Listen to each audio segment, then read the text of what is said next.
So yun po ang konting overview ng 8 qualities ng malusog na iglesia. Ngayon, isa-isahin natin. Ang una po ay enabling leadership. Kapag enabling leadership, yung mga leaders ng iglesia, sila ay hindi gumagawa ng lahat ng ministry. Kundi ang focus ng ministry nila ay nasa mga miyembro, i-train nila ang mga miyembro. So meron iba't ibang paraan para mag-train. Mag-motivate, magbibigay ng inspirasyon para maglingkod. Meron din delegating. Yung mga leaders, hindi sila gumagawa, dine-delegate sa iba. Meron din mga trainings na ginagawa. Training seminars, on-the-job training, one-on-one training. Maraming klaseng training. Basta i-train ang mga miyembro para sila ang kumilos. Meron din coaching, meeting with those in ministry, and helping them along the process para maging successful and effective sa kanilang ginagawa. At maraming encouraging na ginagawa. Si mga leaders ay magaling mag-encourage sa mga miyembro. Sasabihin nila, kapatid, ayos na ayos ang upuan. Roel, ayos na ayos ang sistema. Michael, salamat, dumating ka ng maaga para mabuksan ang ating church. Oo. Ana, magaling kang manguna sa Sunday School class. At ganun ng ganun. Maraming encouragement. Pag ganoon, na-enable natin ang mga miyembro para maglingkod sila. Sino ang gagawa ng enabling? Oh, syempre, pastor. Pero hindi lang pastor. Lahat ng mga leader. Kung sino ang leader, siya ang mag-enable sa iba. Kuminsan, ang ibang pastor ay hindi ganoon. Kuminsan, yung pastor, siya ang pinaka-bida dahil siya ang gagawa ng lahat. Ang tawag natin sa kanya ay super pastor. Siya ay nagpe-preach sa sermon. Siya ang nangunguna sa praise and worship. Siya ang magtuturo sa Sunday School. Siya ang mangunguna sa mga cell groups. Siya ay mag-aayos ng sound system. Siya ang magpupunas ng mga upuan. Siya ang magdidilig sa mga halaman. Siya maglalaba sa kortinas. At siya ay mamamatay habang bata pa. Yan ang church na hindi malusog dahil walang enabling leadership. Ang mas maganda ay yung leader ng iglesia ay siya ang gagawa. Tapos, ang nangyari sa ibang iglesia ay biro lang ito. Sabi ng iba sa pastor, Pastor, congratulations! Your leadership training was so successful that we don't need you anymore. Tapos nabigo ang pastor. Oh, ganun ba? Ganyan ang resulta? Di naman, biro lang. Kasi sana sa isang ministry, hindi na siya kailangan. Or 2 ministries, or 3 ministries. Para mabuksan niya ang iba. Para i-develop niya ang ibang area. Para i-develop pa niya ang ibang tao. So, yan ang gusto natin makita ay ang ating enabling leadership.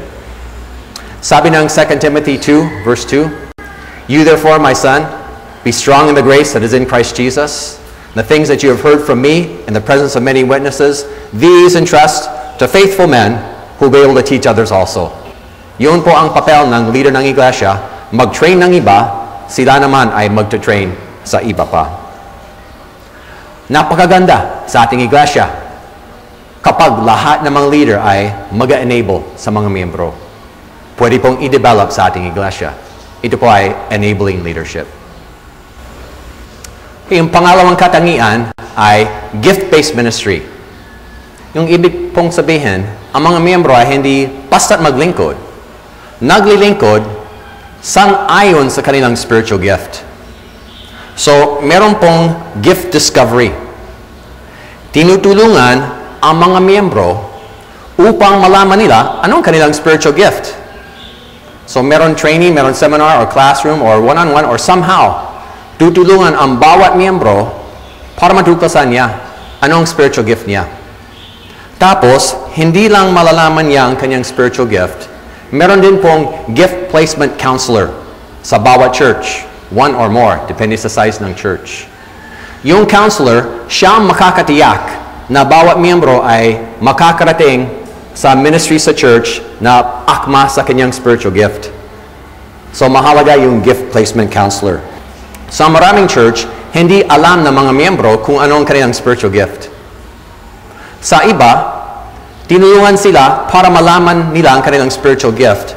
Pero bihira, may placement pa. Yan ang lalo mahalaga.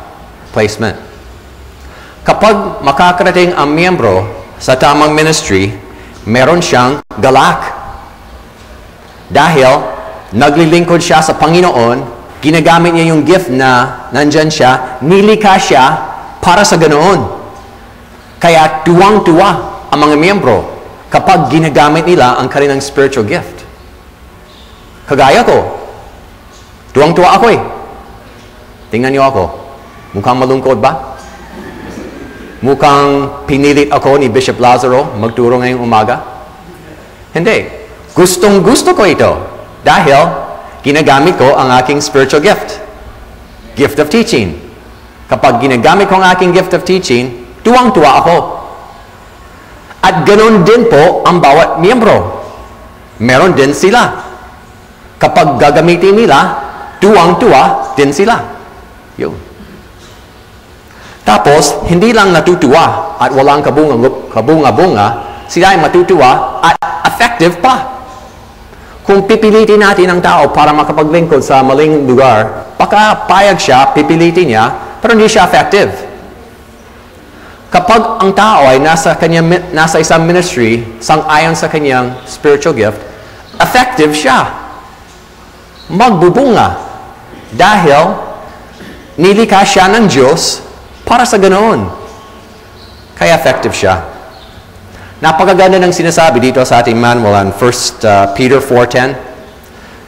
Ito ang paborito kong verse tungkol sa spiritual gifts. Sabi po dito, each one should use whatever gift he has received to serve others, faithfully administering God's grace in its various forms.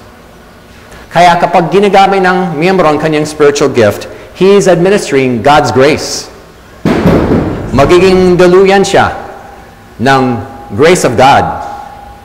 So yung grace of God ay dumaloy sa kanya, makakarating sa congregation. So the grace of God goes out and it ministers and it's effective. Sabi din dito, each one should be doing this. Imagine sa ating iglesia, each one ay daluyan ng grace of God through their spiritual gift. Ang ganda sa iglesia kapag bawat isa ay gumagamit ng spiritual gift nila. Pwede pong mangyari sa ating iglesia. Palalakasin natin ang ating gift-based ministry.